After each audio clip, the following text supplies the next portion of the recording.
Good afternoon guys, कैसे हैं? I hope सब अच्छे होंगे और मैं भी ठीक हूँ। तो गाइस जब मैं कोर्ट से घर आ गई थी तो घर आने से पहले चैम्बर में कोई मिलना चाह रहे थे क्लाइंट, तो मैं आ गई हूँ चैम्बर में। तो मैं क्लाइंट का वेट कर रही हूँ, तो मुझे लगा तब तक मैं थोड़ा आप लोगों से कुछ बात कर लूँ।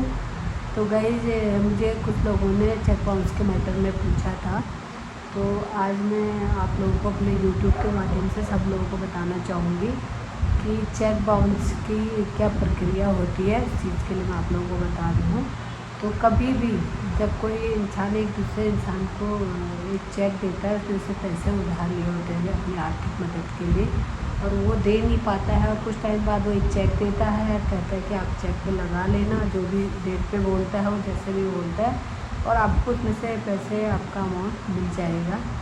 परंतु जब वो बंदा अपना चेक लगाता है और वो चेक जो है बाउंस होकर आ जाता है, तो वो क्या करता है कि फिर जो जिन्होंने उन्हें चेक दिया था उनसे बात करता है पार्टी से कि भाई मैंने आपका चेक लगाया था और आपके कहे अनुसार लगाया, जब आपने बोला था लगाना मैंने तब लगाया, मगर उसकी जो उसमें से मुझे धनराशि नहीं मिली है और वो बाउंस हो गया है। और बाउंस भी बहुत तरीके से होता है, और मगर ज़्यादातर देखा तो फंड इनसफिशेंट के ही कारण होता है कि उसमें पैसा नहीं है इतना। और या फिर कोई लोग क्या करते हैं कि चेक दे देते हैं और अकाउंट क्लोज़ कर देते हैं, तो अकाउंट क्लोज़ भी आ जाता है। और कहीं पे साइन मैच नहीं होते हैं, वो भी बाउंस में आ जाता है।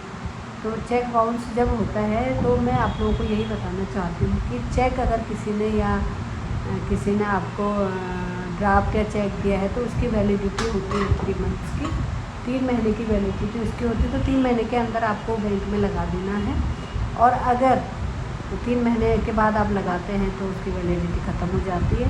3 महीने से पहले आपने जब भी बैंक में लगाया और अगर वो चेक बाउंस हो जाता है तो बाउंस के बाद उसकी जो वैलिडिटी रहती है 1 मंथ की रहती है। 1 मंथ के अंदर आप उसमें एडवोकेट से लीगल नोटिस दे सकते हैं। अगर 1 महीने से ज़्यादा हो गया फिर वो चेक ख़त्म हो जाता है, बर्बाद हो जाता है।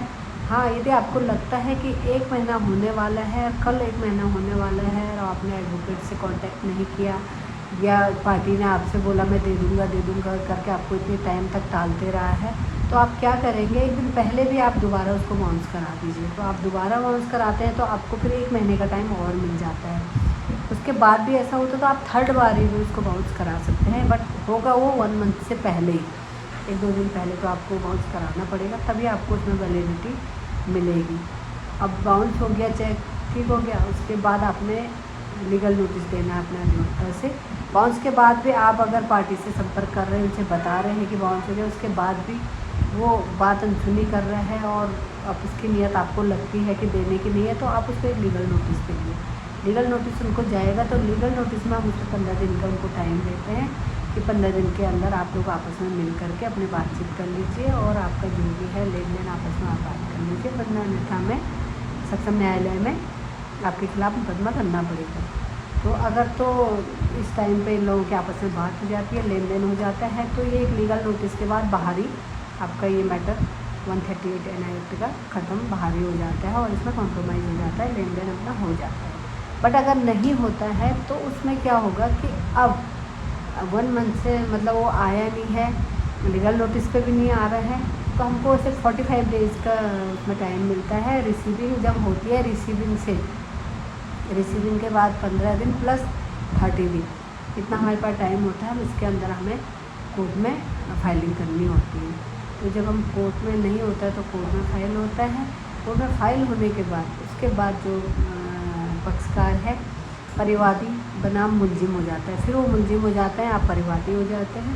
उसके बाद फिर उसमें कोर्ट से सम्मन जाते हैं, 3-4 सम्मन जाते हैं। अगर सम्मन रिसीव हो जाता है उसके बाद नहीं आते हैं तो फिर उसमें BW होते हैं, बेलेबल वारंट में भी नहीं आते हैं तब जाके उसमें NBW होते हैं। तो NBW में तो नॉन बेलेबल वारंट होते हैं, तो फिर वो पकड़ के ही आएगा, उसके बाद अपनी बेल कराएंगे, बेल करा करके तब वो बाहर होंगे। अगर सम्मन जा रहे हैं, सम्मन में ही आप आ जाते हैं पहले ही, तो आप जब भी आएगी पार्टी अब अपने साथ में 2 जमानती साथ में लेके आएगी। अब उसमें कोर्ट पर डिपेंड करता है कि कोर्ट उस पर कितने की जमानती इश्यू करता है, 15,000 के, 20,000 के, 25,000 के, 30,000 के अमाउंट के अकॉर्डिंग उसमें फिर जमानती आपको भरने पड़ेंगे। तो आप जब भी कोर्ट में अपेयर होंगे, ये चीज़ मैंने देखी है कि अक्सर लोगों को लगता है कि जो मुलजिम होता है कि हम कोर्ट में आएंगे अपेयर हो जाएगा। नहीं, आप अगर सम्मन में भी आ रहे हैं तो आपको कोर्ट में अपेयर होने हैं, तो जो जमानतियों के साथ ही आपको अपेयर होने और अपनी बेल करवानी है, तभी आप बाहर हो सकते हैं, अन्यथा आपको फिर जेल में जाना पड़ेगा। तो इसके लिए आप लोग ये चीज़ समझ लीजिए कि आप जब भी आओगे, जिस दिन से आपसे कोर्ट में सम्मन चले गए हैं, तो आप बेल कराने आओगे तो आपको जमानती लेके ही आना है। अगर सम्मन के बाद भी आप लोगों का वहाँ भी कॉम्प्रोमाइज़ हो जाता है तो भी कोर्ट में परिवादी अपना केस वापस ले सकता है, आप रख सकते हैं। तो एक चेक बाउंस का मैटर ऐसा है कि जिसमें लास्ट आर्गूमेंट तक भी आपका कॉम्प्रोमाइज़ हो सकता है। आपने बेल करा दिया है, एविडेंस स्टेज आ गई है, 313 की स्टेज आ गई है, डिफेंस एविडेंस आ गई है, उसके बाद उसमें आर्गूमेंट हो गया है, वहाँ तक भी आप आपस में आप लोग कॉम्प्रोमाइज़ कर सकते हैं।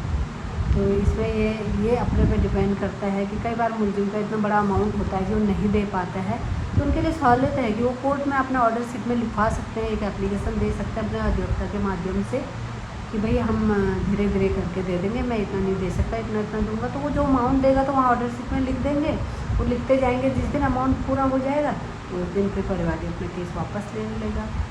तो आई होप दोस्तों आपको मेरी बात समझ में आई होगी, और जिन लोगों ने मुझसे पूछा था और जिन्होंने नहीं भी पूछा था, तो आप लोगों सबको मैं नई जानकारी दे दी है।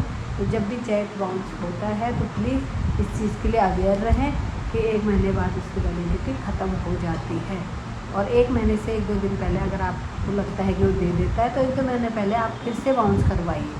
तो आप जितनी बार बाउंस कराते तो आपको 1 मंथ का टाइम मिल जाता है, वरना चेक आपका ख़राब हो जाता है। तो दोस्तों अब आज का ब्लॉग कर रही हूँ यहीं पे एंड, मिलती हूँ बहुत जल्दी एक नई जानकारी के साथ में। तब तक बने रहिए आप मेरे ब्लॉग में, और प्लीज़ मेरे चैनल को लाइक करें, सब्सक्राइब करें, कमेंट करें, दोस्तों में शेयर करें। आज के लिए बाय।